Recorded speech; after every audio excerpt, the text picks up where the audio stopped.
traigo un mensaje que de alguna forma tiene su inspiración en algo que ya compartí con la comunidad hace ya casi 2 años, cuando estábamos todavía en medio de la pandemia y nos reuníamos por Zoom.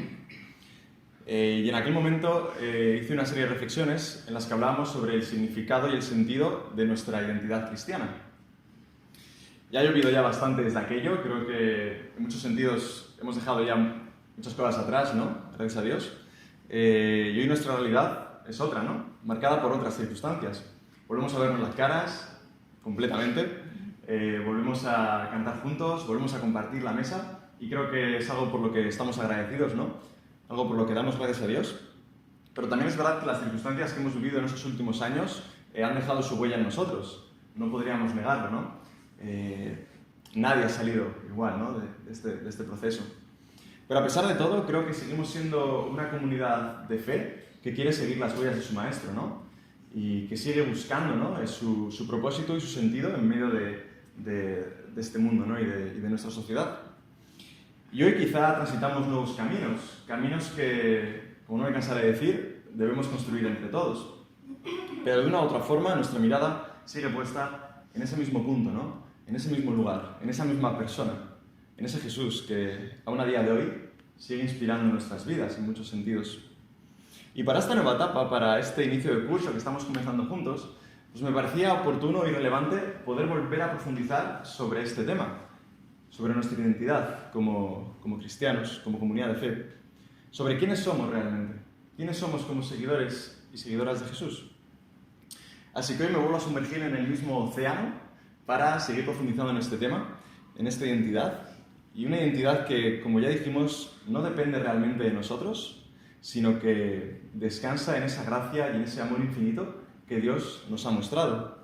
Una identidad que nadie nos puede arrebatar. Por eso, como dice el título, es una identidad inalienable, esta palabrota. En la carta de Pablo a los Gálatas, que acabamos de leer, en esa carta que llaman de la libertad, leemos lo siguiente en el capítulo 4. Lo que quiero decir es esto. Mientras el heredero es niño, no se diferencia en nada de un esclavo de la familia, aunque en realidad sea el dueño de todo. Hay personas que cuidan de él y que se encargan de sus asuntos hasta el tiempo señalado por el padre. Lo mismo pasa con nosotros. Durante nuestra niñez estábamos, por así decirlo, sometidos a los poderes que dominan este mundo. Pero cuando se cumplió el tiempo, Dios envió a su Hijo, que nació de una mujer, sometido a la ley de Moisés, para dar libertad a los que estábamos bajo esa ley, para que Dios nos recibiera como a hijos. Y para mostrar que ya somos sus hijos, Dios envió el Espíritu de su Hijo a nuestro corazón, y el Espíritu grita, Abba, Padre. Así pues, tú ya no eres esclavo, sino hijo de Dios, y por ser su hijo, es la voluntad de Dios que seas también su heredero. Hasta aquí el texto de la reflexión de hoy. Y si has crecido en una iglesia o si llevas tiempo en la vida cristiana, si ya llevas tu mochila de cristiano durante mucho tiempo, habrás escuchado 1000 veces, ¿no? Esto de que somos hijos de Dios, o de que Dios nos ha adoptado como sus hijos, o como lo queramos decir, ¿no? Es algo que hemos escuchado muchas veces, sobre lo que cantamos, sobre lo que predicamos. Y es posible que esta sea una de las convicciones más importantes para la fe cristiana. Esta idea de que somos aceptados como hijos e hijas de Dios. Pero ¿qué significa esto realmente? ¿Qué relevancia tiene realmente en nuestro día a día? ¿Es un mero eslogan religioso que queda bonito? ¿O realmente tiene alguna trascendencia en nuestro día a día? En esos versos que acabamos de leer, de Pablo, él está queriendo transmitir esta nueva identidad a estos oyentes, ¿no? A estas comunidades que reciben su carta. Una idea que se va a repetir en varias cartas del Nuevo Testamento por diferentes autores de una y mil formas. Lo encontramos en la carta a los romanos, a los efesios, a los filipenses y en muchas otras. Y en este caso, Pablo está transmitiendo esta nueva identidad a sus oyentes con el deseo de que puedan vivir vidas más plenas y auténticas. Que sean liberados de las cadenas que la cultura, la sociedad o la religión del momento les estaba imponiendo. Porque este Dios de Jesús nos ha dotado de una nueva identidad. Una identidad que es liberadora, decimos.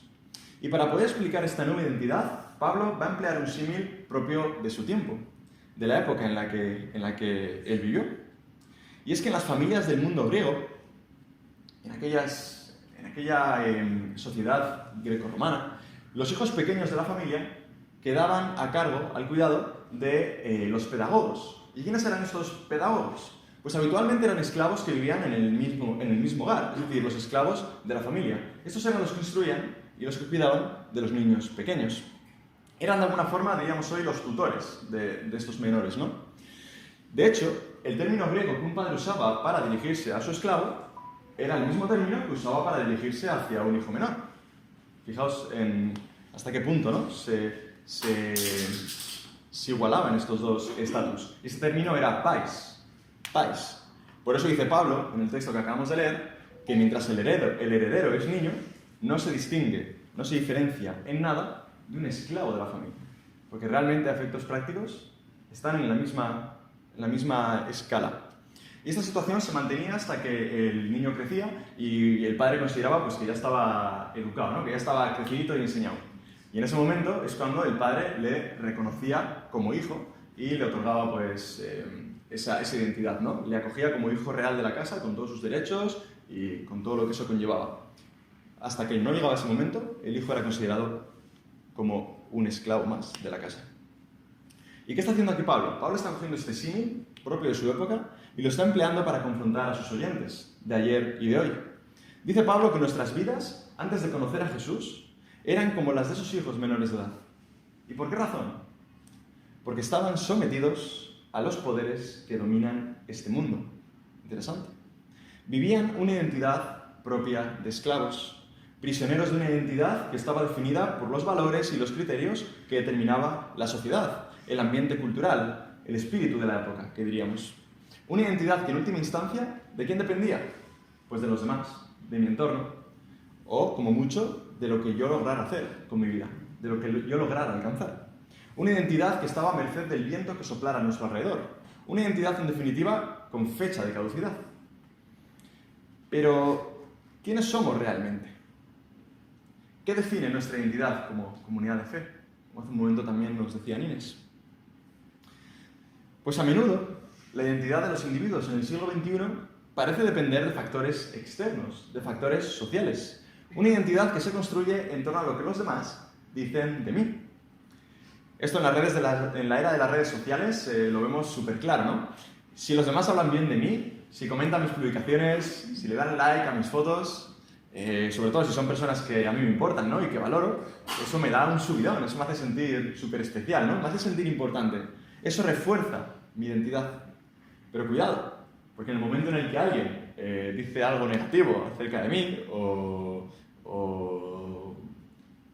hace alguna polémica en las redes que tenga que ver conmigo, evidentemente eso va a ejercer una influencia súper negativa en nosotros, ¿no?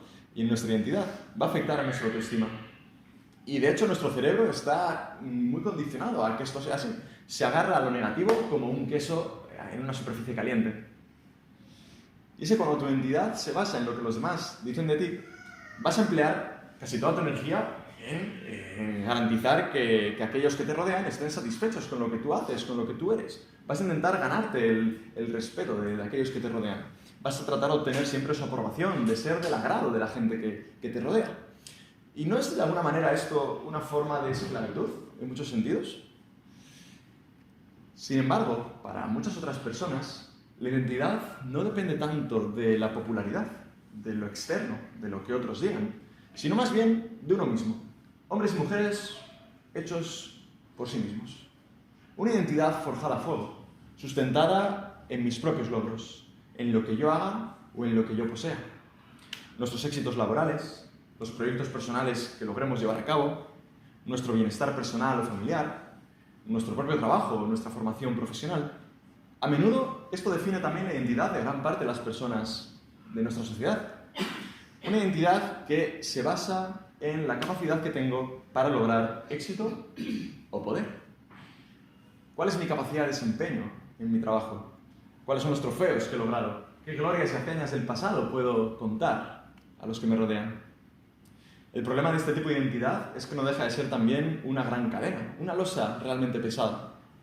Y a lo largo de nuestra vida, si lo pensamos por un momento, empleamos una cantidad de energía exagerada en lograr reforzar esta identidad, en mantener esta identidad a flote, que no se hunda en ningún momento, luchando por conservar nuestro buen nombre ante los demás, tratando de agradar a todo el mundo, sobre todo si es el jefe, luchando porque todos nuestros proyectos salgan adelante y no tengamos que enfrentarnos con el fracaso, que ese fracaso no llame jamás a nuestra puerta, luchando porque nuestro bienestar familiar y personal perdure y se mantenga, que en ningún caso tengamos que mostrarnos vulnerables.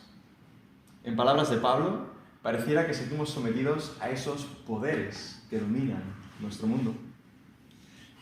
Pero ¿cuál es la realidad? La realidad es que no tenemos el control absoluto de nuestras vidas, y lo sabemos.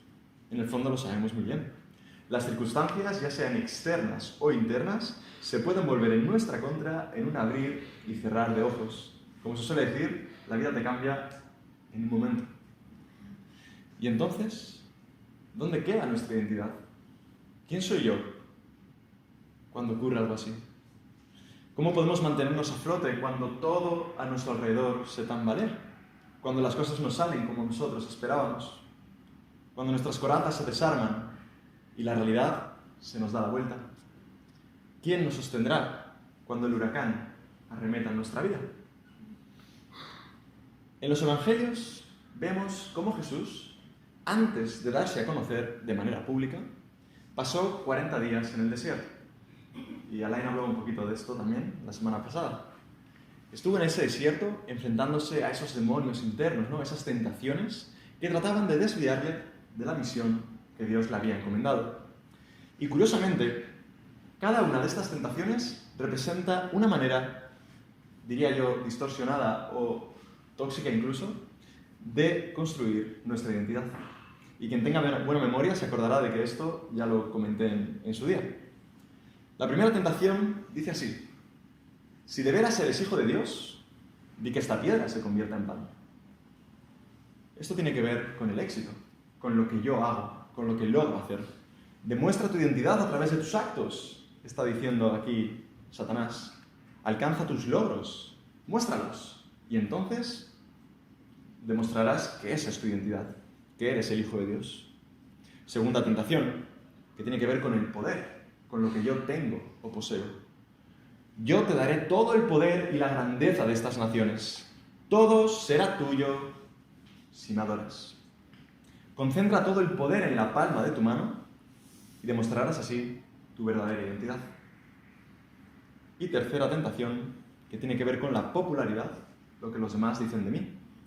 Si de veras eres hijo de Dios, tírate de aquí abajo, porque dicen las Escrituras: Dios ordenará a sus ángeles que cuiden de ti y que te tomen en sus manos para que tu pie no tropiece con ninguna piedra. En otras palabras, haz lo que los demás esperan de ti y demostrarás quién eres de verdad. Sácate esa foto que todos esperan ver y entonces demostrarás tu verdadera identidad y todos la reconocerán. Haz algo que te defina, obtén todo el poder, busca el reconocimiento de los demás y entonces demostrarás que eres el Hijo de Dios. Despejarás todas las dudas. Pero Jesús no participó de este engaño.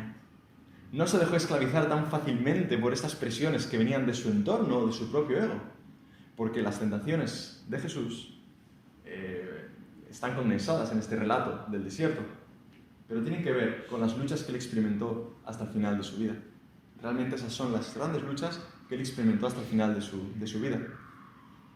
Pero él no estuvo dispuesto a renunciar a su verdadera identidad, porque él sabía quién era realmente, conocía esa identidad y descansó en esa verdad hasta el final. De hecho, antes de adentrarse en el desierto, un poquito antes de adentrarse en el desierto, Jesús experimentó un episodio fundamental para su vida. Antes de que Jesús logra hacer ningún acto extraordinario, antes incluso de que fuera conocido en Galilea, antes incluso de tener su propio movimiento, gente que le siguiera, antes de todo eso, Jesús escuchó esa voz del Padre que le dijo: tú eres mi Hijo amado, tú eres mi elegido, esa es tu verdadera identidad. Y Jesús se aferró a esta voz durante toda su vida. Sabemos que Jesús llevó a cabo actos extraordinarios, ¿no? ¿Los llevó a cabo? Sí. pero también experimentó el fracaso y la incapacidad de no poder hacer aquello que quería, de no poder lograr sus propósitos, como vemos en Marcos capítulo 6. Jesús disfrutó del calor de la amistad y de la buena compañía de ciertas personas que le eran muy queridas, pero también tuvo que llorar ante la pérdida de un ser querido. En su vida recibió elogios y alabanzas, pero también experimentó el rechazo y el desprecio, empezando por sus propios familiares, que pensaban que estaba desquiciado, o aquellos discípulos que en el momento más duro de su vida decidieron abandonarle. Hubo quienes gritaron «Hosana» y quienes gritaron «Crucifícalo». Pero Jesús, ¿qué hizo? Jesús se mantuvo firme en esta verdad. ¿Quién soy yo? Yo soy el Hijo amado de Dios y nada va a cambiar esto. Y creo que esta identidad le permitió vivir de manera plena en un mundo lleno de contradicciones y de luchas, donde podía ser aceptado y de pronto rechazado, donde podía recibir burla y de pronto reverencia. En medio de este mundo tan convulso y cambiante, Jesús se aferró a esa firme convicción de ser el amado de Dios, una identidad que nadie le podía arrebatar, porque no dependía ni de su popularidad, ni de su poder, ni de su éxito, porque no dependía ni de los demás, ni tampoco de sí mismo. Jesús se sabía amado y elegido por Dios de manera incondicional, y sobre esa roca firme edificó su identidad. La pregunta es, ¿cuál es entonces la buena noticia para nosotros? Pues como Pablo nos recuerda, Dios envió a su Hijo para que Dios, a su vez, nos recibiera como a hijos. La buena noticia es que nosotros también hemos sido adoptados y aceptados como hijos e hijas amados por Dios, independientemente de todo lo demás. Una esperanza que tiene el poder de liberarnos de toda atadura. Y creo que esto tiene una importancia trascendental para nuestras vidas, mucho más de lo que en ocasiones igual pensamos.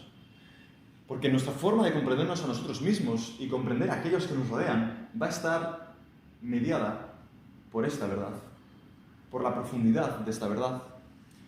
Y hay un ejemplo tremendo para poder visualizar esta nueva identidad que Dios nos ha dado y qué efectos tiene en nuestra vida, y es la que encontramos en la historia del Gospel. La historia del Gospel de la que muchas veces hemos hablado, ¿no?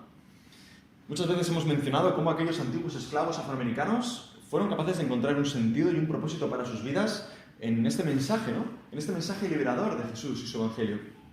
Pero pongámonos por un momento en la piel de aquellos antiguos esclavos y esclavas afroamericanos. Imaginad que sois uno de ellos y estéis en el campo de algodón. Y de repente escuchéis estas palabras del apóstol Pablo, leídas por vuestros amos tan amables. Durante nuestra niñez estábamos sometidos a los poderes que dominan este mundo, pero cuando se cumplió el tiempo, Dios envió a su Hijo para dar libertad, para que Dios nos recibiera como hijos. Y para mostrar que ya somos sus hijos, Dios envió el Espíritu de su Hijo a nuestro corazón. Así pues, tú ya no eres esclavo, sino hijo de Dios. Tú ya no eres esclavo, sino hijo de Dios. No sabían bien lo que hacían estos amos cuando les leían la Biblia a estos esclavos. Creo que no tenían ni idea de lo que estaban haciendo. Porque cuando descubres esta verdad sobre tu vida, ya no puedes seguir viviendo de la misma forma. Ya no puedes conformarte con las circunstancias que te han tocado vivir. Tus ojos se abren a una nueva realidad. Y una realidad en la que eres aceptado. En la que eres aceptado aunque te sientas inaceptable. Y esa es la clave. Una verdad que lo puede cambiar todo. Y creo que esta fue la chispa que permitió transformar la vida de aquellos antiguos esclavos. Y creo que hoy también puede transformar las nuestras. Porque ya no tenemos que seguir viviendo sometidos a los poderes que dominan este mundo. Como dice una canción, si conocieras cómo te amo, dejarías de mendigar cualquier amor. Si conocieras cómo te amo, dejarías de mendigar cualquier amor. Es que en Jesús descubrimos a ese Dios que nos ha mirado a los ojos, que ha puesto sus ojos en cada uno de nosotros y nos ha visto como personas especiales, únicas y valiosas. Dios te ha escogido. Dios me ha escogido. Dios nos ha escogido. Y esta elección divina es paradójica, porque en lugar de excluir a los demás, los incluye. En lugar de excluir a los demás, los incluye. No se trata de una identidad competitiva, a ver quién es el más guapo de la clase. No se trata de eso, sino de una identidad compartida. Una identidad que acepta y no excluye. Una identidad verdaderamente inclusiva. Porque todos, sin excepción, hemos sido llamados a aceptar y compartir esta herencia. Porque el Espíritu de Dios no hace acepción de personas. Porque todos somos convocados a la misma mesa. No somos un accidente. No somos un accidente, sino el fruto de una elección divina. Y esta convicción nos capacita para ver esa misma identidad en aquellos que nos rodean. Saber que somos valiosos a los ojos de Dios, a pesar de nuestras heridas y cicatrices, que sabemos que las tenemos.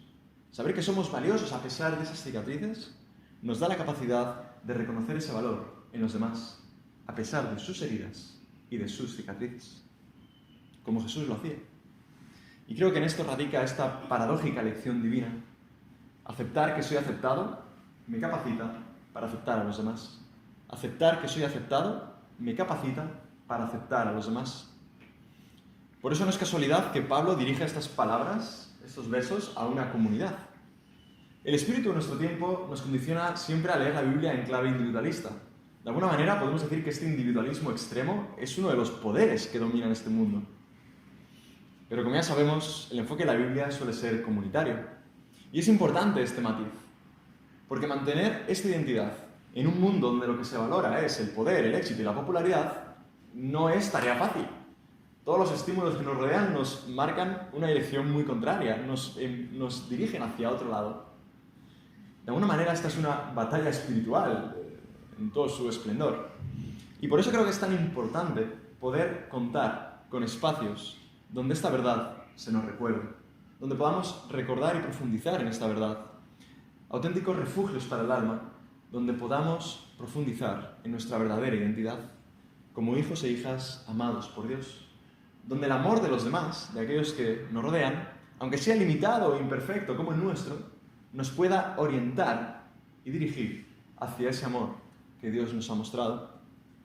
Una auténtica escuela de vida, donde poder aprender a construir puentes, a abrazar la diversidad, a unirnos por una misma aceptación divina, a sabernos unidos por esa aceptación que Dios nos ha dado a todos por igual, unidos por la misma gracia de nuestro buen Dios. Y creo que esa es una muy buena razón para estar hoy aquí reunidos. Ahora vamos a tener la oportunidad de seguir reflexionando sobre esto, sobre esta nueva identidad, pero si hay una idea con la que quiero que te quedes en esta mañana, es esta. Aceptar que soy aceptado, aunque me siente inaceptable, es el gran reto de nuestro viaje espiritual. Aceptar que soy aceptado, aunque me siente inaceptable, es el gran reto de nuestro viaje espiritual. Y profundizar en esta verdad nos capacitará para poder aceptar también a los demás. Amén.